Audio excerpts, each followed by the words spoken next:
రెండేళ్ల కిందటే పెళ్లి. ఇద్దరికి మంచి ఉద్యోగాలు, సాఫీగా సాగుతున్న జీవితం, భవిష్యత్తుపై ఎన్నో కలలు కంటూ అన్యోన్యంగా ఉంటున్న ఆ దంపతుల జీవితాలు 3 పదులు నిండకుండానే ముగిసిపోయాయి. ఘోర రోడ్డు ప్రమాదం వారిని బలి తీసుకుంది. ఇంటికి వేగంగా చేరుకోవాలనే తొందరపాటు కొంప ముంచింది.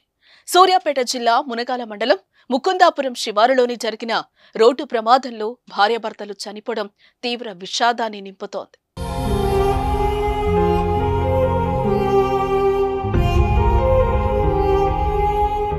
ఖమ్మం జిల్లా వైరా మండలం సోమవరం గ్రామానికి చెందిన సామినేని నవీన్ రాజా, ఏపీలోని ఎన్టీఆర్ జిల్లా విస్సన్నపేటకు చెందిన భార్గవిలకు 2 సంవత్సరాల క్రితం పెళ్లి జరిగింది. నవీన్ రాజా విజయవాడ గూడవల్లిలోని ఓ ప్రైవేట్ కళాశాలలో ఫిజిక్స్ అధ్యాపకుడు కాగా, భార్గవి సాఫ్ట్వేర్ ఉద్యోగం చేస్తోంది. శనివారం భార్య పుట్టినరోజు వేడుకలు జరుపుకోవటానికి నవీన్ ఆమెతో కలిసి హైదరాబాద్ లో ఉంటున్న తన తల్లిదండ్రుల వద్దకు వెళ్లాడు. శని, ఆదివారాలు ఆనందంగా గడిపారు. సోమవారం ఉదయం 6 గంటలకు కారులో విజయవాడకు బయలుదేరారు. మునగాల మండలంలోని ముకుందాపురం గ్రామ శివార్లో పెట్రోల్ బంక్ వద్ద వారి కారు ఆగి ఉన్న కంటైనర్ ని ఢీకొట్టింది.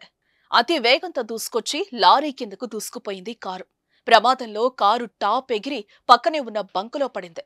ఈ ఘోర రోడ్డు ప్రమాదంలో భార్యాభర్తలు అక్కడికక్కడే మరణించారు. క్రెయిన్తో 2 గంటల పాటు శ్రమించి మృతదేహాలను బయటకు తీయించారు.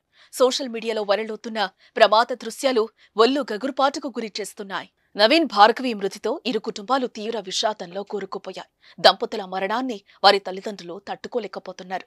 బంగారం లాంటి భవిష్యత్తు ఇద్దరూ పట్టుమని 30 ఏళ్లు నిండకుండానే ఈ లోకాన్ని వదిలి వెళ్లిపోవడంతో స్థానికంగా తీవ్ర విషాద ఛాయలలుముకున్నాయి.